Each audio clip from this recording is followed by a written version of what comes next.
ఏంటి? Hi hi. ప్రస్తుతం ఇప్పుడు మన రేవంత్ అన్న పరిపాలన నీకెలా అనిపిస్తుంది? బానే ఉందండి. జాబ్ క్యాలెండర్ రిలీజ్ చేసిండు. హ్మ్. మూసీ నది ప్రక్షాళన చేస్తా అంటుండు. మొన్న కాగ్నిజెంట్ కొత్త కంపెనీ కూడా ఇక్కడ ఓపెన్ చేస్తా అంటుండు. బానే ఉంది. జాబ్ క్యాలెండర్ రిలీజ్ చేసినప్పటికీ కూడా వాళ్ళకి తెలిసిన వాళ్ళకి బెనిఫిట్ ఉన్న వాళ్ళకి ఉద్యోగాలు పడే అవకాశాలు ఉన్నాయని బయట వినిపిస్తుంది. అది ఎంతవరకు నిజం? లేదండి, టీజీపీఎస్సీ ప్రక్షాళన చేశారు కదా, దాని తర్వాత ఇలాంటి ఏం, సరే, అయితే ఇప్పుడు ఇందులో మనకి డిసెంబర్ 9th కి వాళ్ళ ఉద్యోగాల పట్టాలు చేతిలో అందుతాయని అన్నాడు. ఇంతకు ముందు అదే డిసెంబర్ 9th కి రుణమాఫీ చేస్తా అన్నాడు. మరి ఆ రుణమాఫీ డిసెంబర్ 9th కి కాలేదు. మరి ఇదైనా అవుతుందంటారా? అవుతుంది, ఖచ్చితంగా అవుతుంది. ఎందుకంటే ఎగ్జామ్ పెడితేనే కదా క్వాలిఫై అయిన వాళ్ళకి జాబ్స్ ఇస్తారు. అది కొంచెం అప్పుడు వేరే ప్రాబ్లమ్స్ ఉన్నాయి కాబట్టి అతను చేయలేకపోయిండు.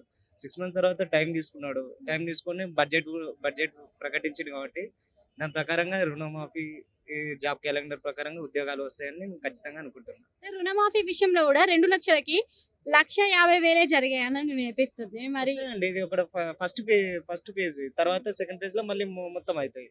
7,000 కోట్లు ఇచ్చిండండి. అంటే బడ్జెట్ విషయంలో కూడా మనకు అంతగా పెద్ద సానుకూలత అయితే రాలేదు కదా, దానికి గల కారణం అంటే ఫైట్ చేయలేడు అని వినిపించింది. బడ్జెట్ అంటే ఇక్కడ సెంట్రల్ గవర్నమెంట్ లో బీజేపీ ఎంపీస్ మన 8 members ఉన్నా కూడా వాళ్ళు మాట్లాడలేకపోవడం కొంచెం మంచిది కాదు.